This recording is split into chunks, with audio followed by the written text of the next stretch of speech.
in the polling stations to ensure that come 6 a.m. this morning, they were ready to go. And indeed, voting is on, and the voters who are registered in various polling stations are turning up. And outside, I can see a queue of eager voters ready to cast their ballots.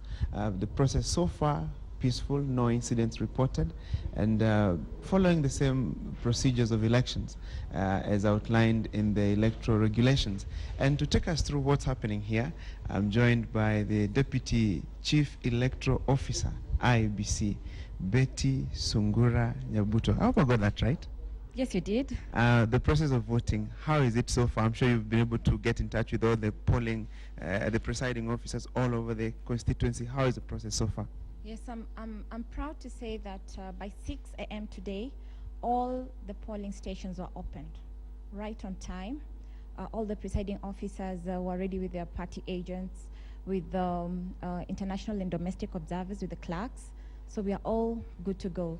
And electoral processes like this one rarely devoid of incidences. You'll hear issues of voter buying, bribery, rigging, and such. How prepared are you as a commission to deal with this kind of malpractices? Yes, as a commission, one thing we have put in place is a very tight security contingency. We're working very closely with the administration police, and we have deployed a good number of police officers to all the polling stations. To each we have 2 police officers, and they were sent yesterday together with the presiding officers. And should there be any malpractice, obviously the Elections Act is very clear on the consequences, and therefore, though we haven't heard of any, of course, as a commission, we are ready to go to court should there be any election malpractice.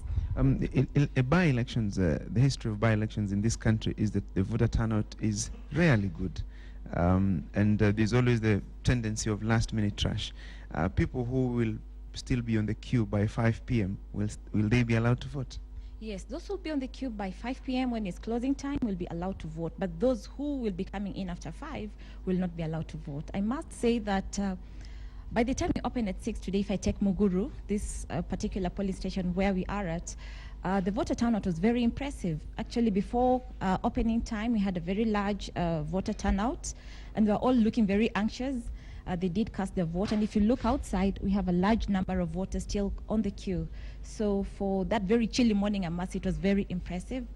And this is the largest polling station, of course, being in the heart of Kangema town, with 3 streams. All the other polling stations either have 1 stream or a minimum of 2. So the voter turnout here again is very large, I must say. Thank you very much. We'll surely catch up with you later for more updates. And Mokazi, this is one of the what you call a protected constituency during the process of boundaries delimitation. I remember the principle was that all the existing constituencies will remain, even if they don't necessarily qualify in the parameters that were outlined. So this is one of the protected constituencies, has a voter population of 37,500. And so let's see how many will turn up to vote during this by-election exercise today that began at 6 a.m. and closes promptly at 5 p.m. And thereafter, the process of vote counting will kick off, and the tallying process will be done here at ACK Muguru Church Hall, and we will be surely keeping you updated on what's happening. Now we set out to go to other polling stations to see what's happening and how the voting process is going on Mokazi. Many thanks indeed, Francis Gashuri there, telling us about the already successful exercise there in Kangema. Of course, very assuring that no side